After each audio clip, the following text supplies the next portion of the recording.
सर्वप्रथम परमेश्वरलाई धन्यवाद। यहाँहरूमा परमेश्वरको छोटो वचनको भिडियो र सँगसँगै महान आशिषको गवाई लिएर आएको छु। यसलाई अन्तिमसम्म हेर्नुभयो भने तपाईँ पनि परमेश्वरको आशिषलाई प्राप्त गर्न सक्नुहुन्छ।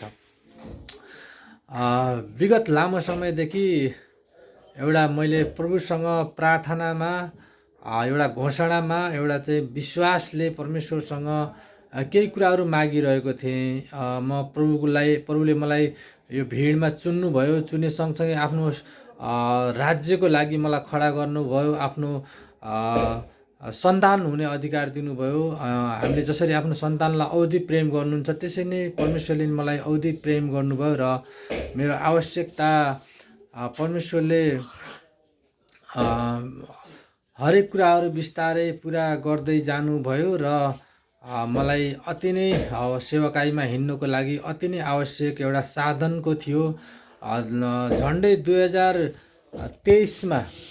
2023देखि मैले परमेश्वरसँग साधनको लागि बिउ रोप्दै परमेश्वरको राज्यमा बिउ रोप्दै अनि घोषणा गर्दै अनि म हिँडिरहेको थिएँ। फाइनल्ली आज 2025मा आएर परमेश्वरले मेरो बिउको फल र मेरो घोषणाको फल आज परमेश्वरले मलाई दिइसक्नु भएको छ। यानि कि मैले आज परमेश्वरको सेवा गर्नको लागि उहाँले मलाई एउटा गाडी दिनुभएको छ। यो गाडीबाट परमेश्वरको महिमा भएको होस्।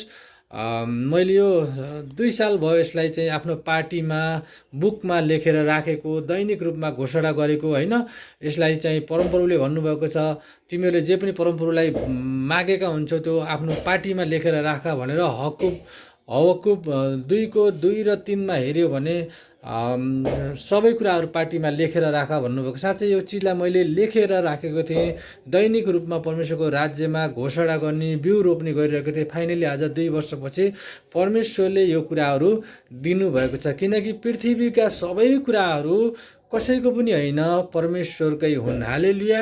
भजन सङ्ग्रह 24को 1ले पनि यही भन्छ, पृथ्वी र त्यसमा भएको जो जति छन् सबै परमप्रभुका हुन्। हालेलुया। भजन सङ्ग्रह 24को 1लाई हेर्नुभयो भने परमेश्वरले यसरी स्पष्टसँग भन्नुभएको छ, पृथ्वी र त्यसमा भएको जो जति छन् सबै परमप्रभुकै हुन्। हालेलुया। पृथ्वी भएको हरेक चिजहरू, धन सम्पत्ति, सुन चाँदी, गाडी, जग्गा सबै परमप्रभुको हुन्। यानि कि त्यति मात्रै नभएर हाम्रो बाल बच्चा, छोरा छोरी है, हामीसँग भएको हरेक कुराहरू परमप्रभुकै हुन् भनेर परमेश्वरको वचनले भन्छ। परमप्रभुको हुन् भने त हाम्रो छोराछोरीको ती कुराहरूमा राज्य गर्ने छोराछोरीको लागि त्यो अधिकार हो। हामीलाई उहाँले आफ्नो सन्तान, आफ्नो पुत्र, आफ्नो बनाउनु भयो भनेपछि हामीले त्यो पृथ्वीमा भएका कुराहरूमाथि राज्य गर्ने हो।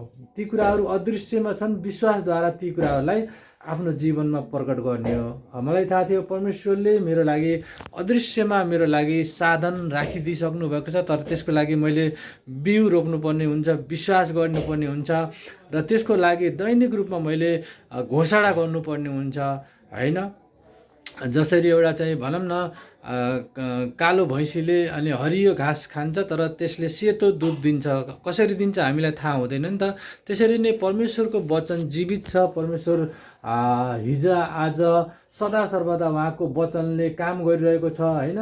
उहाँको वचन जीवित छ, क्रियाशील छ। त्यसरी नै त्यसमा हामीले विश्वास गरेर बिउ रोप्यौँ, घोषणा गऱ्यौँ भने सबै कुराहरू, पृथ्वीमा भएको सबै कुराहरू परमेश्वरले हाम्रो लागि प्राप्त गरिदिनुहुन्छ। हालेलुया। मैले गाडीको लागि विश्वास गरेको थिएँ। यो सामान्य कुरा होइन होइन। एउटा चाहिँ अवस्था लथालिङ्ग हुँदा पनि परमेश्वरमा विश्वास गरिरहनु, धैर्य गर्नु, बिउ रोपिरहनु, घोषणा गरिरहनु, त्यो विश्वासले मात्रै त्यो अदृश्यमा भएको चिजलाई परमेश्वरले मेरो आँखै अगाडि देख्ने गरी दृश्यमा परमेश्वरले ल्याइदिनु भएको छ। यो गाडीबाट परमेश्वरकै महिमा होस्, परमेश्वरकै काम गर्न सकौँ है। मानिसहरूलाई समस्यामा परेका मानिसहरूलाई सहायता गर्न सकौँ है। परमेश्वरको महान काम गर्न सकौँ।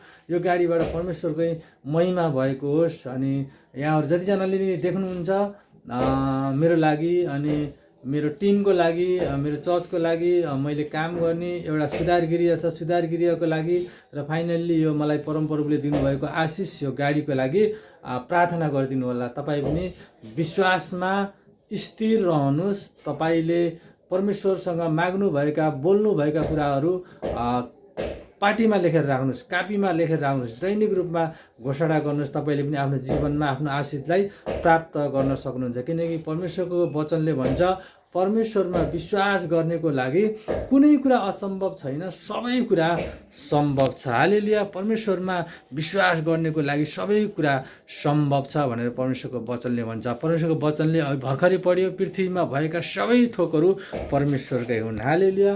हबकुक 2 र 3 पढ्नुभयो भने जे तपाईँले परमेश्वरसँग आफ्नो पितासँग भन्नुहुन्छ, माग्नुहुन्छ, एकचोटि भन्ने भए हुन्छ गरे, नभए हुँदैन होइन। त्यसलाई चाहिँ लेखेर राख्नुहोस्, विश्वासले लेखेर राख्नुहोस्, सम्झाइराख्नुहोस्, आफ्नो बुवालाई भनिराख्नुहोस्। एउटा समय आउँछ तपाईँलाई परमेश्वरले तपाईँले चाहेको कुराहरू दिनुहुन्छ। छुटकारा चाहिएको छ दिनुहुन्छ, सम्पत्ति चाहिएको छ दिनुहुन्छ, हर चिज परमेश्वरले तपाईँलाई दिनुहुन्छ। किनकि परमेश्वरको वचनले भन्छ परमेश्वरमा विश्वास गर्नेको लागि कुनै पनि कुरा असम्भव छैन, सबै कुरा सम्भव छ। हालेलुया। यो महान गवाहीको लागि, यो महान गवाहीलाई म हरेक मानिसहरूमा पुर्याउन चाहन्छु। किनकि परमेश्वर जीवित हुनुहुन्छ, परमेश्वर जीवित हुनुहुन्छ। आफ्नो छोराछोरीको लागि हर कुराहरू गर्न तयार हुनुहुन्छ। आमेन। यो गवाहीलाई सेयर गर्नुहोस्। मलाई परमेश्वरले आज सेवाकाईमा हिँड्न, प्रभुको राज्यको वृद्धि गर्नको लागि आज साधन यानि कि गाडी दिइसक्नु भएको छ। परमेश्वरको वचन पुरा भएको छ। मेरो परमेश्वर जीवित हुनुहुन्छ। उहाँ हिजो आज भोलि सदा सर्वदा उहाँ जीवित हुनुहुन्छ। आमेन। ल यहाँहरू सबैलाई जय मसीह अभिवादन।